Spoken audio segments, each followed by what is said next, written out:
Everybody, it's Patrick at the Pitch Deck. We've got round 2 for the 4 Horsemen, RTN. We are 1-0, and we're going against an AB3 Kayo, and he is going first. So we are going to be trying to play the tempo game a little bit.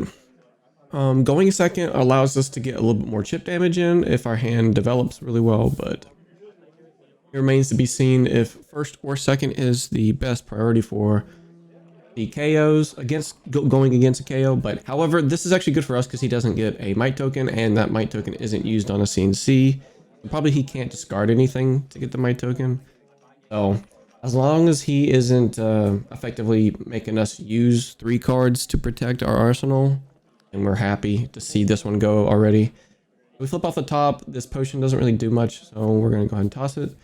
We can see Ether Arc, but we see random blue plus lesson and a red flare.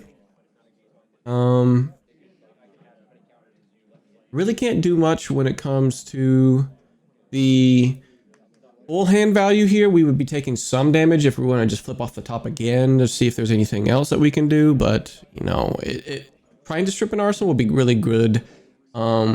Make sure that they can't use that arsenal later on for maybe 2 attacks would be like Wild Ride from Arsenal and then go in from there. But it remains to be seen if like I could have pumped it maybe to 2, try to get some chip damage. The ponder doesn't matter on this particular turn, but it might matter on the next particular turn because it's at the end of our turn that the ponder will pop. So if we don't have a really good arsenal target, it can still happen and then give us the ponder and maybe a better arsenal for our turn. But I apologize if the camera angle is a little bit wonky for this particular game. So our turn, yeah, it's not great. Like we could have probably used the ponder, but more than likely he has enough resources to just cover the full 2 if we went for a crucible. So we go with more tempo base, and let's go ahead and try to get a bit of an opening for ourselves here. We'll pocket the ocean in our arsenal. Since we just saw a CNC be used, there's probably 2 more in the deck, so our odds are really good to keep this potion. And like I mentioned, he did not have a might token, so if he backed one up with another CNC for his second turn, we should still be okay. We see a banish for the Sonic Boom. We can still pay into it with the extra blue, which I'm still considering because it's just damage. It's chip damage. We get 5 damage in total, hopefully. Makes his turn weaker if he pitches to this, and then we'll get an extra 2 damage. Sorry, 2 damage total. For this one, I'm actually considering this heavily to shoot, even though it would be pretty good to have this in our turn.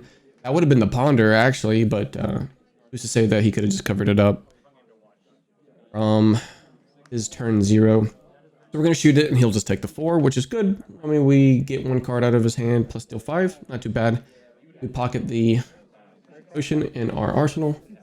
We are lucking out to see another wildfire, so he goes with hardened cross traps here. Typically that means that isn't really great for his hand, and he is doing this from hand. Like he's kind of like down on resources, but he still has 2 cards in his hand, so he may draw into it. So I think that was a Savage Feast that he discarded, so we can block 6 and then shoot this here, but then our action point is going to be for the potion. So we can use the most amount of resources here with the blue plus the potion to help set up a slightly bigger turn. So we just take the 5 here.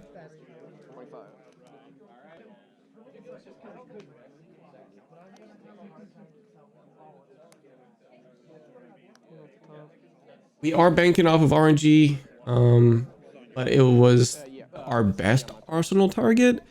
So maybe we could have like fully blocked 9 on that turn and then just reset. So we can just go ahead and put the potion out and then reset rather than taking the entire full 8. We took 5, which we should be okay.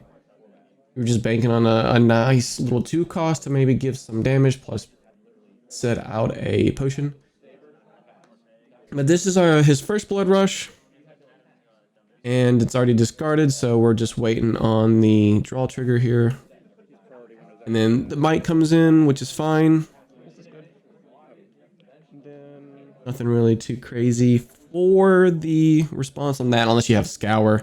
The only reason you would use Scour is just on Castbone turns, but Castbone is mostly for slower matchups, so honestly, all Kayos should be siding out Castbones against the all Kanos, because it's a little rough for you to just use.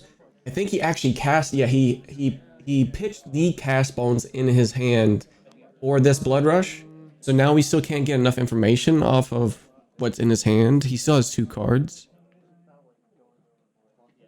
so now he goes back up to 4 cards. He has to pitch something to be able to go into. Yeah, my arm, I should probably just not put it in front here.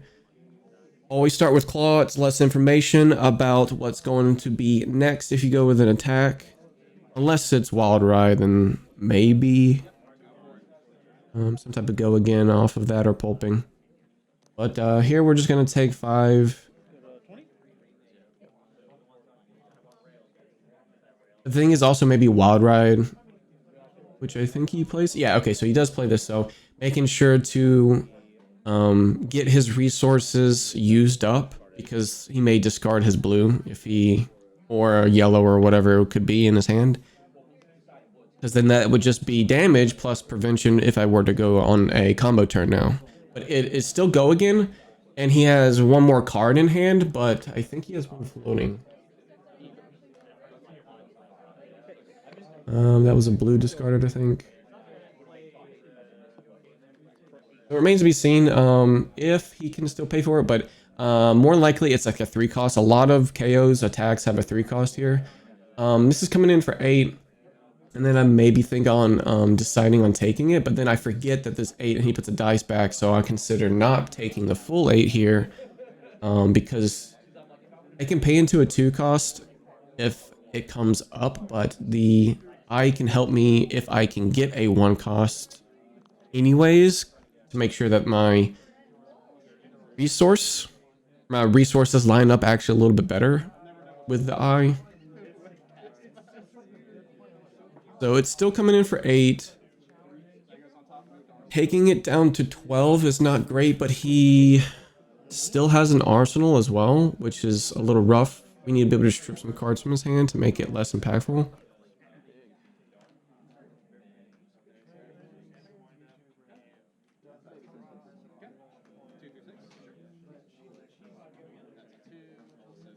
Not necessarily a 3 cost that he drew. It could be like, well, maybe it could be a 3 cost, but it's also the wind-ups that are really bad in Arsenal. It's still an attack, but you don't always want to Arsenal every single card that you get. So we do consider this and just go for the lock here. I think he does an Arsenal. Yeah, so he just passes an Arsenal and he just draws up. So another type of brute mechanic that goes against these brutes is the discards. You can't really discard anything for the 6 on these windups if they're in your arsenal. So we see another red flare.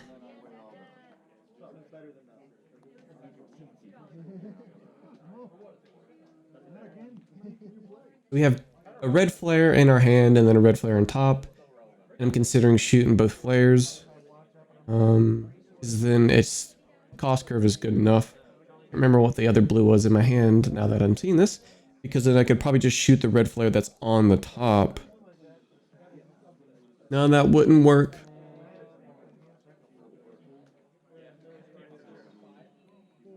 This will be the buff for the next one. Yeah, so I have to do both of these because I need the blue to banish it.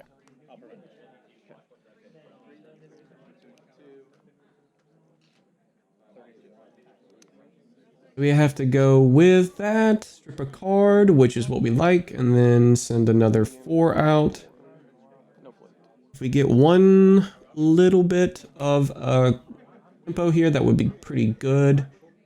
Honestly, I think you should be taking this, but he doesn't have a great turn, I'm guessing. So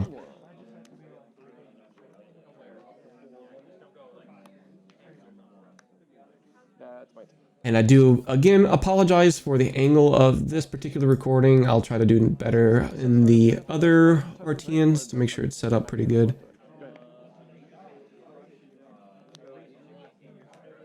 So it was a wind up, but we don't know if that was the one that he drew before. So here he's just playing this for 4 because of the might token. We can have a little bit of a setup turn. He's having a setup turn. I'm having a setup turn. I had a little bit of tempo my way. I can send this. I can have 2 blues, something off the top plus a potion, which I'm hoping that my draws are going to be pretty good off the top. Yeah, yours was good. And then, yeah, just push 1 damage through us, which is not too crazy for more blocks or anything like that. We go with a cane off the top. So we go with a singe. That's not really great. Our banishes off the top for Kano is not being really great. Like, they've been awkward for this particular game. He's gonna take 2, and then, which is good, and we can set a potion, so it's makes it a little bit closer. And now we can have a huge high roll here. So we go. He plays another Blood Rush off of a red, and then we're going to go ahead and go with the discard, and we toss it out. So it's a Bear Fangs, so that's another red, which means he could have a red in his hand. That's what we're thinking on. So generally, if he does draw up and he has enough to go Claw plus attack, and we don't block, usually Claw, which is 5 plus an attack. If it's 6, will be another 8, which is 13 right off the bat. Or his attacks if he doesn't go into maybe scabs or something. Like if I take the 5 and then he wants to roll scabs, he could probably do that. At that point, I think it would have been a slightly more of a gamble. So we are going to go with a spindle combo because we've got 2 potions. Let it resolve. And we do see a blue, which is good. So we don't have maximum resources that was in hand, but we did see a blue off the top. So basically, first potion covers it to be a blue in my hand. And then the extra is for anything that might be on the banish, which could be a Sonic Boom or another 2 cost or a Tome of Findel, things like that. So the other is just, or sorry, the other potion is just for gravy on top there. So we're going to go with the Stormstriders, Wildfire Play, and we have 2 of them. We're just going to make sure everything's good. Let that one resolve. Yeah, and 3 floating. So we got Aether Wild. So now we'll pay in a Metacarpus node because we know we can. With this Metacard trigger on the stack, which will be paid. Okay, so 4 resources and a thing for 6. Yeah, 6. Banish. These 2. Take 6. So he takes the full 6 because we do find out that it was a red. It was a swing big. So triple red hand with the Blood Rush in hand as well. And it was being that it was a swing big, I would probably bank on doing just swing big so you don't discard. You can use the Bear Fangs that he discarded because it was a Bear Fangs.